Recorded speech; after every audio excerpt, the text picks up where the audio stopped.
Linux Action News, our weekly take on the free and open source world. This is episode 1, recorded May 14th, 2017. I'm Chris. And I'm Joe. Hey, Joe, happy Mother's Day. Oh, yeah. It's Mother's Day in America, not in England, though. No, but I just felt like I should just wish you a happy Mother's Day for our first episode. Fair enough. We have so many interesting stories this week. We couldn't have picked a better week to start. And I think maybe what might be one of our largest stories for a while is what's happening at Canonical. And this week, Mark Shuttleworth, in an interview at OpenStack Summit, talked about Canonical's path to an IPO. And this could be a massive shift for Canonical, Joe. Well, this already is. That we've seen it over the last few weeks, haven't we? And as you say, this is the perfect time to start this show because this is, I would say, probably the biggest story in Linux for 5 years, maybe longer than that. You know, Joe, I think people don't realize how big of a story this is yet because things are still transitioning. There's some things that are still happening that haven't fully clicked into place yet, and it's going to be a massive shift for this company, a massive shift for the Linux desktop. And if Canonical goes for the IPO, that means a big shift in what the company focuses on. It's going to be less altruistic type things and more does this make a profit type things. Well, yeah, this whole idea that they were this family, it wasn't a proper company, was it? It was this kind of super happy, fun time FOSS family that was, you know, made a few pounds here and there, but wasn't too bothered about it and was interested in software freedom. Whereas now, it seems like Shuttleworth has just realized that he's not going to make money from the desktop. The desktop is not going to be a success financially. And he's just decided to cash out by the sounds of things. I don't know if that's true. I would actually disagree with you just to a bit. I think it's ironically the desktop's probably making Canonical more revenue right now than it ever has. Based on my conversations with Mr. Barton George at Dell, they're seeing 100% year-over-year growth on those desktops, and to the point where in India and China, half the machines sold are running Ubuntu. And here's the thing, Joe. I don't know any of the details, but according to Barton, every single one of those machines has a support contract paid by Dell to Canonical. Right. So there is revenue coming in there. So therefore, you have to ask yourself, why are they abandoning Unity? Okay, you can see why they abandoned Unity 8 and Convergence, because that wasn't making them any money. But Unity 7 on the desktop is making the money. So why are they making the shift to GNOME? I think it's pretty clear that there was a realization at the upper levels of Canonical that they weren't going to change anyone's mind. I think that's an exasperation we're seeing. It's an exasperation. All right, you know what we're going to do? We're just going to disengage and just let this make money. In fact, Joe, in some ways, it's parallel to what Apple is doing with the Macs. They're just sitting there and milking an existing market while they focus on the things that make money. iOS, iPhone, services, things like that. Canonical is going to do the same thing. They're going to ship a desktop, and they may even invest some time and engineering into it. But it's not going to be their own whole creation like it was in the past. Instead, they're going to spend their time innovating on things like snap packages, things that they can do to be more competitive in OpenStack space, things that they can do to be more competitive in containers in the cloud. They're going to double down on LXD. Those areas where they're making money, IoT, that's going to be what they focus on. And they're just going to sit here and bring revenue in from the desktop, and they're going to ship just a vanilla GNOME desktop. That's my cynical view of it. Well, yeah, basically they're abandoning the desktop to the community. Meanwhile, they're going to still make some revenue off it by the sounds of things. And why bother to spend valuable resources on an engineering team for the desktop when Ubuntu GNOME is doing it for free for you, when you can just co-opt them? I mean, you talked about being cynical. I mean, how is that for cynical? Oh, jeez. Yeah. Although, did you see that before all of this big news about dropping Unity and switching to GNOME came down, did you see that? I think it was Dustin Kirkland. I might be wrong on the attribution, but I'm pretty sure it was Dustin that went on Hacker News and started a thread asking the always interactive folks over at hackernews.com what they wanted from the Ubuntu desktop. And on the top of the list is just ship us a standard GNOME desktop. Did you see that? Yeah, that was interesting timing, wasn't it? That they basically just said ship GNOME and Wayland, and that's exactly what Canonical turned around and did, well, announced they were going to do about a week later. It's almost like they were putting feelers out there to see how people would react. They surely must have made the decision before that. I completely agree, but I wouldn't be surprised if it wasn't just let's double check the temperature of the market before we make this announcement. Yeah. Yeah, maybe they were checking that people weren't saying, "No, we want Unity 8, finish Unity 8, get it out the door." Whereas it seems that at least with, okay, it's a very specific part of the desktop users, Hacker News, at least they want just standard GNOME, and well, that's what they're going to get. Well, Joe, can I float another idea past you, too? So when we look at that Hacker News discussion thread, which got a ton of traction, and we look at who's buying Dell Sputnik laptops, and we look at who's buying Galago Pros, I think a large selection of them are that quote-unquote web developer. That developer who wants to run on their laptop the same environment they run in production. And that's why Bash on Windows doesn't work for them, because it needs to be exactly what they run in production. It really does make a difference. It really makes a difference for these people. And so for them, they're buying up these Sputnik laptops like crazy, and they're looking at System 76 machines and Entroware machines with an entirely new set of interests now. And you have to wonder, if these manufacturers aren't coming to Canonical and saying, I need to plan the next year of products. And this Unity 8 stuff, you haven't shipped anything. Mir hasn't shipped. I mean, it's shipped, but it's just been in testing. Like, Unity 8 isn't ready yet. We need to plan our products. We have to plan things out 8, 9, 10, 11, 12, 18 months in advance. And right now, we're seeing demand for the GNOME desktop. The Fedora distribution can deliver that. OpenSUSE can deliver that. Canonical, we want to work with you. But we're a little hesitant about your path and your future. What do you have for us? Because the reason why I say that, Joe, is I saw a lot of machines at Dell running the GNOME desktop. They weren't necessarily running Unity 7. It seems to be that there is a lot of momentum there. And so you think that that's why they have decided to finally kill Unity then? Because they've got this pressure from the OEMs saying to them, people don't like Unity. They want just standard stuff like GNOME that you can get on all the other distros. Because one thing about Unity 7 was it wasn't very portable, was it? You kind of could run it on Arch if you really wanted to, but you couldn't run it on any of the other distros. Whereas now, if you look at what's probably going to be stock Ubuntu and stock Fedora and the GNOME version of OpenSUSE, you've got a unified experience across those. Yeah, and I think a really inconvenient thing happened along the way to mobile is the desktop actually started getting some traction. Inconveniently, while Canonical was focusing on building a great mobile experience, the desktop actually started making the company a significant amount of money. And so recently, from what I can tell, it seems like they got really serious about Unity 8 on the desktop, but it was just too little too late. The vendors, I believe, want something today. The Linux end users that are developing on Linux and deploying in the cloud, they want something today, and we're not really ready to wait around. And in the meantime, it's not like MacBooks and it's not like Windows 10 is sitting around. Both of them are getting better, and they're adding features that are more appealing to this particular developer market. Well, you say that the desktop was starting to gain traction there. Could that be because Unity 7 was mature, it was stable, it was working fine? And okay, I've never been a fan of it, but I speak to people who are, and they say, okay, early on it was a bit ropey, didn't work too well. Whereas towards the end, now, people who are using 1604 are happily using it. It's very, very stable. I mean, I saw Popey saying that GNOME Shell is crashing on him. Unity would crash maybe once a month, whereas he's had like 2 or 3 crashes a day with GNOME. It's funny. GNOME 3 has just started crashing on me on our OBS machine that we have here in the studio in the last couple of days. I don't know why, but all of a sudden, every few hours, it just reloads. Why the hell would you use GNOME on such critical infrastructure as your OBS machine? Surely you should be using XFCE or LXDE, so it's not taking all the resources. Sure. Well, because unlike you, I try to skate to where the puck's going to be, so that way I have very informed commentary right here on the show. So I live and breathe the GNOME 3 desktop because, let's be honest, that's where everybody's going. And I don't stay on XFCE Island like you do, Joe. I don't like XFCE. I want the real desktop. I want the current desktop. When I say people should try Linux, I want the experience that they're going to get, Joe.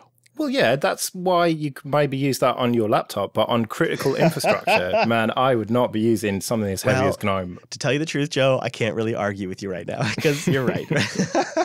And I think it's sort of a deep irony if you're also right about why maybe it's just getting successful right now is because of Unity 7. I disagree with that premise. I don't think it's Unity 7 that's making the Linux desktop take off right now for these particular web dev type customer base. or whatever. I don't mean to categorize it as just web devs, but you have to understand that I've been talking to these companies and that's who they're focusing at and that's where they're actually seeing a lot of sales. And you know what they're doing, Joe? They're using the command line. They don't care what the UI is. They don't care if it's Unity. They don't care if it's GNOME. As long as they get a terminal, as long as they get Docker, as long as they get Git and all of the same tools, they're happy. And it sort of doesn't matter. It doesn't matter how much time and effort Canonical puts into Unity 8. It doesn't matter if they keep Unity 7 going for the next 15 years. And it doesn't really matter if they just ship stock GNOME. Because the reality is, everybody's just using the terminal. Everybody's just using Sublime Text or Atom or Visual Studio Code or Vim. And it doesn't matter. And imagine if you could have all that stuff and your games as well. All the AAA title games on the same operating system. Oh, that would be super tempting. In fact, that would be so tempting if there was something like that out there, Joe. I may never switch to another operating system. Yeah. I wonder if Microsoft maybe have thought of that, eh? Yeah, this was some big news from Build Conference this year. So last year, Microsoft announced the ability to run the Ubuntu environment, like a bash shell, on Windows. Now this year at Build 2017, they have announced they're also bringing SUSE and Fedora, and along with that, they're also putting Ubuntu, Fedora, and SUSE in the Windows Store. So it's just like an app you install now from the Windows Store, and Bob's your uncle, you've got Linux right there on your Windows box. This will be coming in the Fall Creators Update.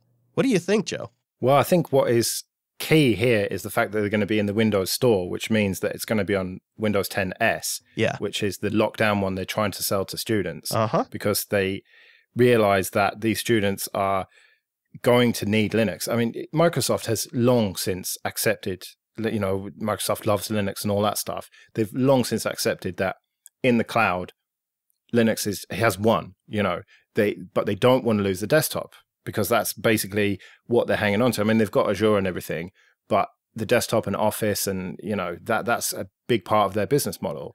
And so they don't want to lose it. And this is their way of doing that. They're incorporating what is effectively Linux, even though it's not Linux, is it? Because there's no Linux kernel. It's everything. It's sort of all the GNU stuff and all that. And they just want to keep people on Windows as much as possible. And you have to say it's a very smart play by them. Finally, I can use proper NTFS with Linux, finally. I have to tell you, if I was stuck on Windows, like say I worked at a company that required Windows for some sort of network reason or for other reasons, I would be very thankful for this feature. And I'm very impressed that Microsoft is willing to do this. It does sort of alarm me a bit that it makes it less enticing to switch away. But I go back to it truly makes a difference that you run on your test and dev machine, which you run in production. And so while it's cute and handy, and it makes Cygwin look like a product of the past, I don't really fear this. I wish I had more. Yeah, I don't. I tell you why, Joe. The problem is Windows 10. It really is shit, Joe. And I'm not just saying that because I like Linux. I recently tried it out again when I was testing out different video editors, and I had it on a 4K display. It's a joke, Joe. It's a real joke. It is laughable. When Apple ships a high DPI product, the entire operating system and all of the applications are high DPI because they control it all. Okay, I grok that. When Linux ships a high DPI product, some things that are GTK3 or Qt5 look great in high DPI, and I understand why some things that are maybe older, like your XFCE desktop, look like total arse. But when Microsoft ships a high DPI desktop, their own stuff, like their own management interface, is mixed. They have multiple control panels. They have 10 different ways to do things. They're bundling Cortana like it's going out of style. They have new ways of invading your privacy. In fact, one of my favorite ones is you can turn off ad personalization, but you cannot actually turn off ads in your start menu. And when you turn off ad personalization, it warns you and it says, by the way, you will still see ads. They just won't be personalized. That kind of stuff, Joe, the reason why I mention it is because it is the little things that grate against people's nerves that does compel them to buy a machine running Linux or to try installing Linux on their machine. And so while this stuff is great, and if I was stuck in a Windows world, I absolutely would use this, and I'm impressed that Microsoft's doing it. As a Linux user, I'm a little underwhelmed. First of all, is it SUSE? Is it OpenSUSE? Is it version? Yeah. Is it Leap? What is it? And which version of Fedora is it? Is it Fedora 25? Is it Fedora 24? Is it Fedora Atomic? Is it Fedora Cloud based on version 24? There's no information here. And one other thing I'll just happen to say is the day that Microsoft announced Ubuntu running on Windows, there were folks at Canonical that had the entire blog post up on how all of it works, about how they packaged it up, about the testing they did, about how the performance works. So as somebody who wanted to use this in production potentially, I totally grokked how it worked, how it would work for me, and what the potential limitations are. There has been nothing from SUSE or Fedora. Why do you suppose that is then? Do they just not really care about it? If Microsoft said to them, we want to use, SUSE and we want to use Fedora with this Linux, Windows subsystem for Linux, and they've just said, yeah, okay, whatever, use it. And just they don't really give a shit about that. I to be honest, I can't tell, because in one sense it could be good. Maybe they've modified the subsystem for Linux in such a way that any distro is possible, and so they just put these distros on there. Or they worked directly with these different distributions, and they're just choosing not to promote it because maybe some of them came out and shit all over Canonical in the past when they announced this feature.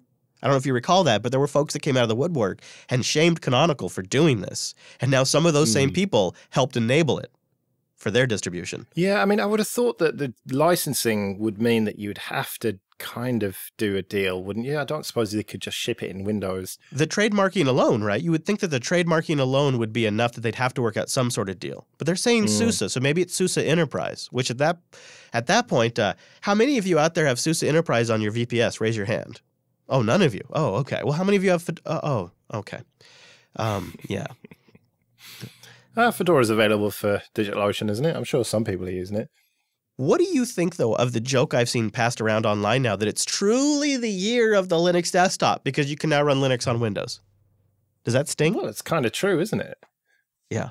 You've got Chromebooks and these Windows S laptops coming, a Windows 10 S, which are both basically Chromebook-type devices, both of them running, well, one actually Linux and one everything but Linux. And so it kind of is really the year of Linux on the desktop, but just not as we thought it would be. I would put it differently. I would say it's the year of the Linux runtime. It's the year of the Linux runtime. And I think that's actually part of why our show is important, because Linux now runs everywhere. As a developer, you can write for Linux now, and you can run it on BSD. You can run it, of course, on Linux servers, which are the predominant web servers on the web. You can run it now on Windows. You can run it in virtualization. You can run it in Docker. It's truly the universal platform that doesn't have some crazy runtime around it. Yeah, I think that's fair to say. It's kind of amazing. Welcome to 2017, everybody, where Microsoft is shipping Fedora, SUSE, and Ubuntu in the Windows store, in the Windows App Store. Crazy. I want to take a moment and thank Ting for sponsoring this episode, our first episode of Linux Action News. Do me a favor and go to last.ting.com. It's a little retro and it's a little awesome. las.ting.com. It's a smarter way to do mobile, and if you go to that URL, you'll save some money. What I love about Ting, I've been a customer for more than 2.5 years, it's just pay for what you use wireless. And when I say this, it sounds like, oh, geez, Chris, that's a really neat idea. There must be a trick. And to some people, those would be people that live in the United States. And then there's a group of people, like a lot of you outside the United States, that go, well, isn't that kind of how that's how my mobile works, Chris? You see, if the U.S. were to hit reset on the mobile market today, the Ting model would be the dominant model because it truly empowers the customer. If you've got Wi-Fi, there's no sense in paying for gigs and gigs and gigs and gigs of data. There's no reason to use that if you only need your data when you're driving from home to work or something like that. Same with calls. Now that Telegram has calling, I'm never making a phone call again. Now that the Echo has calling, I'm never making a phone call again. So why pay for minutes? You think I'm kidding? I'm not. Find out more by going to last.ting.com. They got a brand new website. It looks super slick. It's pay for what you use wireless. And one of the other things that's cool, and I mention this because we kind of have, you'd be surprised, we kind of have a geeky audience. I know.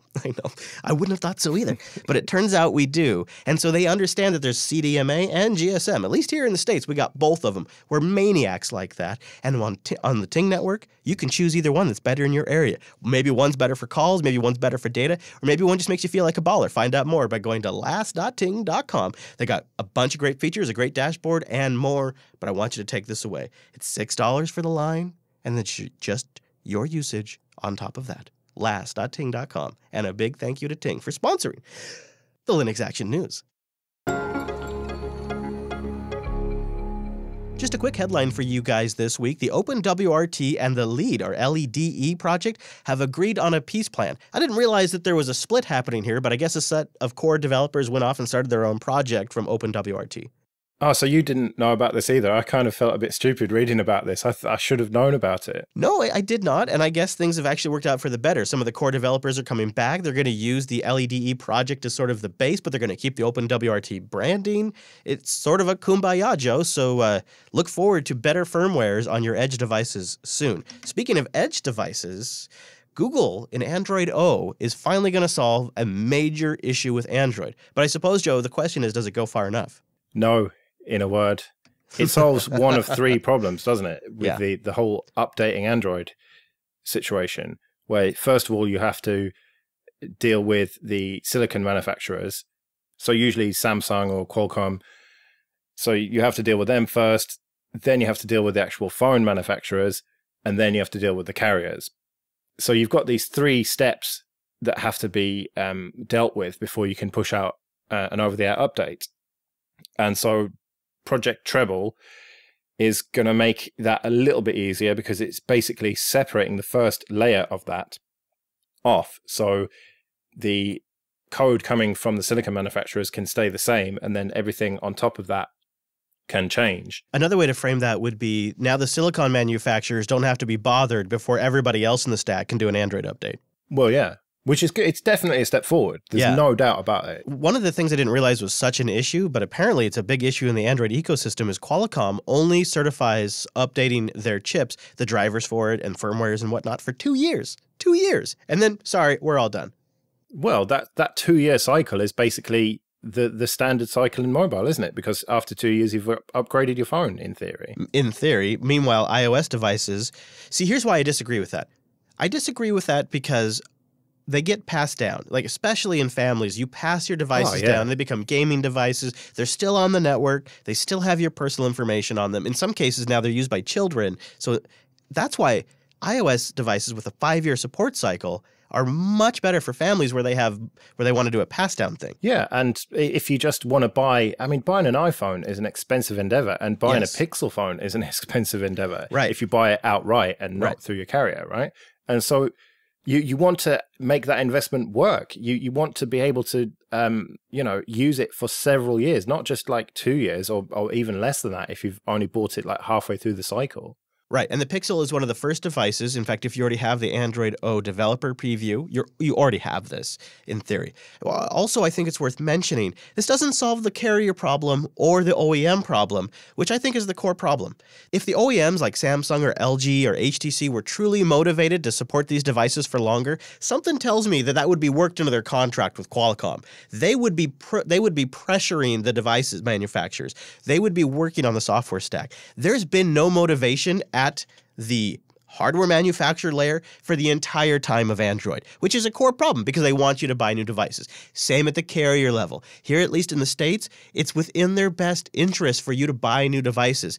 All the carriers now are offering plans where you just pay a monthly price. Lease that phone, friend. Lease that phone, and every 18 months you get a brand new phone. Just keep upgrading, my friend, and then we can push you new services, new network features, all kinds of upsell services that make them lots of money and help them brand the device. So it's in everybody's interest to have you buy new devices. Yeah. And can I point out a potential problem here? It's only a potential problem, but if you are leaving the code from the silicon manufacturers there untouched, well, that doesn't necessarily help you in terms of security, because what if there are 0 days or whatever found in that code, and if Qualcomm have decided that they're not supporting it anymore, then yeah, okay, you can go and upgrade the Android stack and make that more secure. But if the fundamental code running the silicon has got vulnerabilities that are not being patched, then this doesn't help that either. I would say stay tuned. Another shoe could drop at Google I.O. on May 17th. May 17th through the 19th is Google I.O., so it's coming up very soon. This is sort of like a pre-announcement, and we could hear other parts that make it all click at Google I.O. So that has to be kept in mind. But right now, this is only step one in a 3-step process. And it's in some sense, Joe, it really doesn't make any sense unless you consider where Google may be going with things like Project Fuchsia. Yeah, exactly. So Project Fuchsia is their backup plan, I suppose, their mobile backup plan, which is a completely different OS. It doesn't use Linux. It doesn't have the Java virtual machine. It doesn't have all of the baggage of Android. Right. It's licensed under BSD Clause 3, MIT, and Apache 2.0. No GPL. Exactly, right? Which is something that Google, I mean, they've never been a huge fan of the GPL. Let's face it. So the OS is called Fuchsia, and the kernel is called Magenta, and the kernel's MIT licensed. And so this has been around for quite a while, but it's caused a bit of a stir in the last week because of a demo that has surfaced with a UI called Armadillo, which you can actually run on Android, and it's not complete at all, is it? I mean, it's basically a skeleton of a UI at this stage, but it does show that Google have not forgotten about Fuchsia. Google are still working on it, and it's going to be open source, but it's going to be that different kind of open source, isn't it, than Linux? It's going to be the permissively licensed open source, which is better for, well, it's an easier sell, isn't it, for big business? It's corporate empire friendly. And when you look at this, it's really a landing spot for some of their favorite projects. Dart is in on this thing to give you high performance graphics. They have Vulkan for the rendering. They have Escher, which is volumetric soft shadows for some of their UI stuff. This is high-end, GUI stuff. It's like their fantasy project stuff. Now, all of this is neat and interesting, and with Google, some of this stuff could go nowhere. They often launch products that compete with each other. Like, for years, the conversation is, will Android and Chrome merge because they seem to be competing? That's not unusual for Google. When you look at Project Treble and consider Fuchsia, it could be that Treble would allow them to abstract away the hardware stuff, abstract away the hardware drivers, and move over to Fuchsia without a whole bunch of device problems. So at least Google's own devices, like the Pixel, maybe a Nexus device, could run Fuchsia. But what about the problem of applications? I mean, that's always been the problem with new Linux-based operating systems, right, for the mobile. They don't have that wealth of apps. I mean, the millions and millions or a billion apps or whatever it is available for Android. They're going to have to either convince everyone to rewrite their app to work with Fuchsia, or they're going to have to write some sort of compatibility layer. I hope it's the first one. I hope people So do I. You know what? Wouldn't that be great if Android apps were all of a sudden 120 frames per second and just flying around and had great graphics and just loaded really smooth? I mean, and didn't crash all the time. Right. I mean, we have supercomputers in these phones, at least compared to when I was growing up, and now looking at these devices, I don't understand why they're so slow. Yeah. So Fuchsia, it feels like one of these fascinating skunkworks projects, but we don't really, at least I won't speak for you, Joe, but I don't really have any expectations it's going to go anywhere. I do. I do think it is going to go somewhere, because that's how Google does things. They always hedge their bets, don't they? They will never just have one product for things, or very, very seldom. Yeah. And eventually one will win out and they'll kill the other one. But I mean, just look at their messaging fiasco at the moment. How many ways have you got to send someone a message through Google? Oh, you're getting me worked up right now just thinking about it. Yeah. Allo, you have Allo, Duo, Hangouts, of course. Google, I mean, there's so many. Yeah. And then, of course, there's Google Doc Chat. Yeah. Yeah. And, you know, maybe something will be announced next week or this week, May 17th. Maybe something will be announced at Google I/O keynote that'll just be unbelievable. I don't really expect that you and I are going to talk a lot about mobile and Android on this show. This is, go figure, as we're launching the show, this is the big news right now. So we're talking about it now. But I don't know, Joe. I think down the road, you and I probably won't be talking about it much. That's my instinct. I could be totally wrong. And of course, this is going to be the week that'll prove me wrong. I don't know, man. I have to disagree with that. The way I see it, the desktop, okay, it's never going to go away. Of course, you're always going to have people using it on the desktop, be it Windows, Mac OS, or Linux, hopefully. But we have seen the growth of mobile, and it's not going away. And hopefully Linux is going to continue to be a big part of that.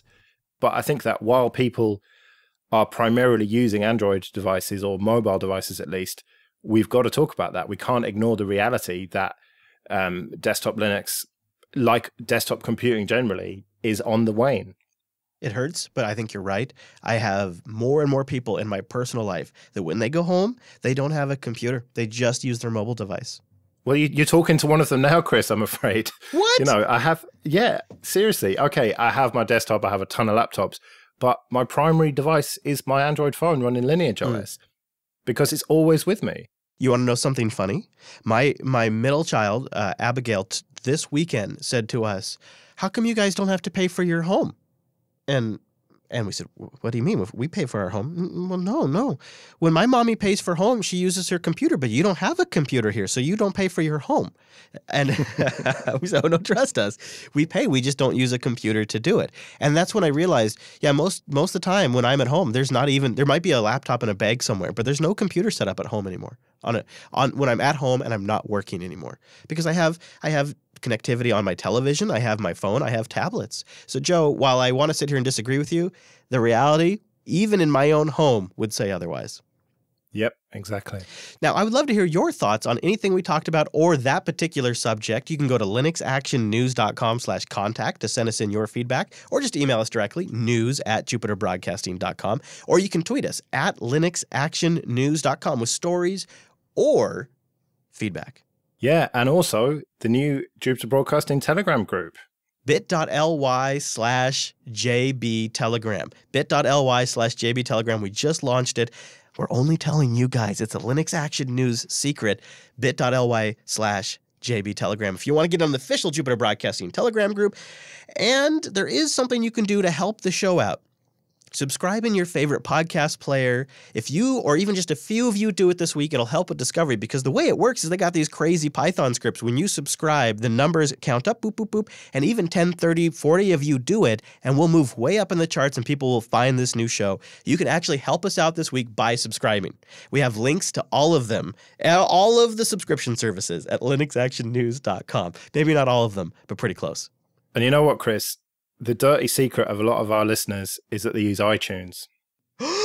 What? Yeah, and even if you don't want to admit it, we won't tell anybody, but there is another dirty secret. You are our potential white knights. We need them here at the Linux Action News, of course. You can save us by reviewing or rating in iTunes. You actually don't only juice iTunes for us, but you juice like a dozen other podcast directories who all just scrape iTunes. That's why iTunes is the boss. Is many podcast players, websites, and apps are actually just scraping iTunes. And if you rate and review in there, you could help us out a bunch. And not a lot of you want to even admit to using iTunes. So if you're one of them, please consider doing it.